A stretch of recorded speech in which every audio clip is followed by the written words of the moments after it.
Hi, my name is Prateek and I'm here to demonstrate what I did for Visualizations Lab 2B. For this, I used the United States Social Health dataset. Now, this dataset had a lot of rows and columns, but I was able to boil it down to around 530 rows and 15 attributes. As you can see that I was able to build the three plots, that is the multi-dimensional scaling plot, the parallel coordinate plot, and the parallel coordinate interactive plot.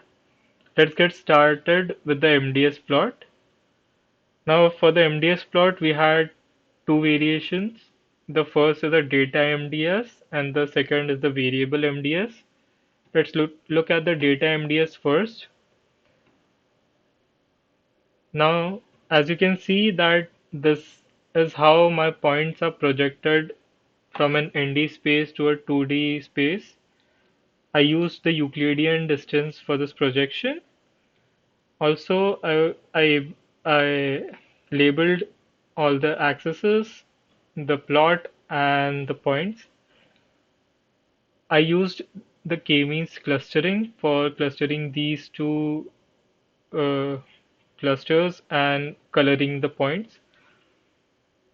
The k in my case came out to be 2, and I found out the value of k by using the elbow method.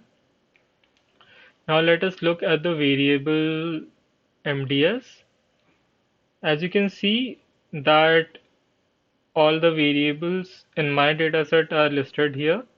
We can see that the variables such as percent below poverty, percent mental distress, percent poor health, so on are correlated very much to each other, which makes a lot of sense.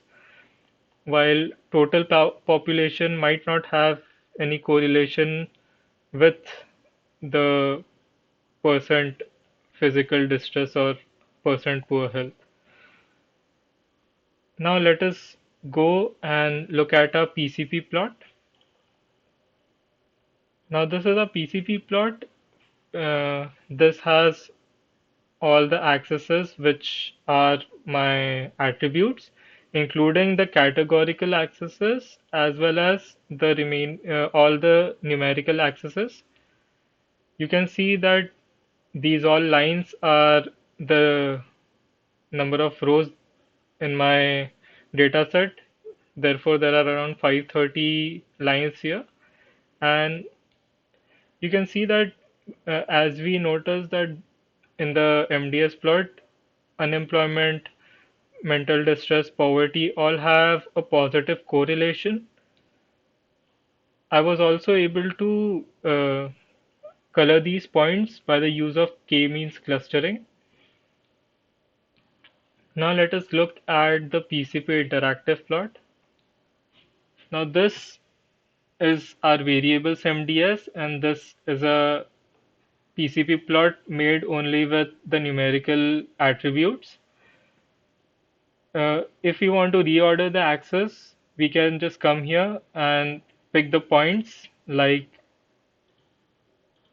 this. You can see that the points turn green as soon as we click on them. And as soon as I pick this last point, this PCP will get updated. This PCP got updated, and as you can see that as I picked these similar points here, they are they are very highly correlated. For example, this mental distress, physical distress, poor health, they all are together, hence they are highly correlated. We can do this multiple times. Now let us pick points at random to see how the graph turns out to be.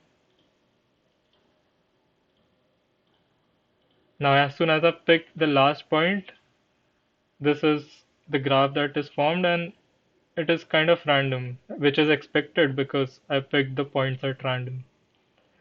Thank you so much. That would be it for my presentation.